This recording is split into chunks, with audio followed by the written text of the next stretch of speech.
जय सिया राम, जय माता दी।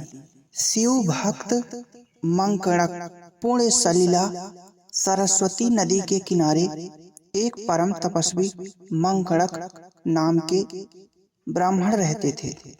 एक दिन की बात है, अपने नित्य नैमित्तिक कर्म के लिए कुश लाते समय कुश की नोक उनके हाथ में गड़ गई। उनके हाथों से खून बहने लगा।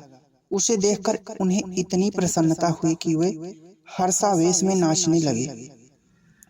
उनकी तपस्या के प्रभाव से प्रभावित होने के कारण अस्थावर जंगम संपूर्ण जगत ही उनके नृत्य की गति में गति मिलाकर नृत्य करने लगा। उनके तेज से सभी मोहित हो गए। उस समय इंद्रादि देवगण एवं तपोधन ऋषियों ने मिलकर ब्रह्मा से प्रार्थना की कि आप ऐसा उपाय करें कि उनका नृत्य बंद हो जाए। ब्रह्मा ने इसके लिए रुद्र से कहा, क्योंकि मंकड़क जी भगवान रुद्र के परम भक्त थे।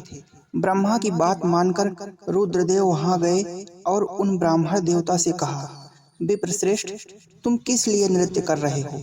देखो, तुम्हारे नृत्य करने से सारा जगत नृत्य कर रहा है।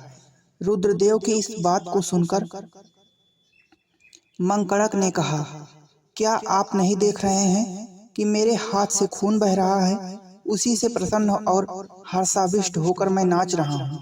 महादेव ने कहा, ब्राह्मण, तुम देखते नहीं कि तुम्हारे इस अखंड नृत्य से मुझे जरा भी आश्चर्य नहीं हुआ है? तुम मेरी ओर देखो तो सही। मंकड़क सोचने लगे, यह कौन है जो मुझे नाचने से रोक रहे हैं? उस समय महादेव ने अपनी अंगुलियों के अग्रभाग से अपने अंगूठे को दबाया और उससे उसी समय बर्फ के समान श्वेत वर्ण का भस्म निकलने लगा। यह देखकर उन ब्राह्मण देवता को बड़ी लज्जा आई और वे घबराकर महादेव के चरणों में गिर पड़े।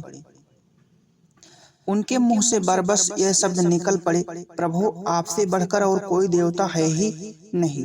सारे जगत के आधार आप ही हैं। आप ही इसकी सृष्टि, स्थिति और प्रलय करते हैं।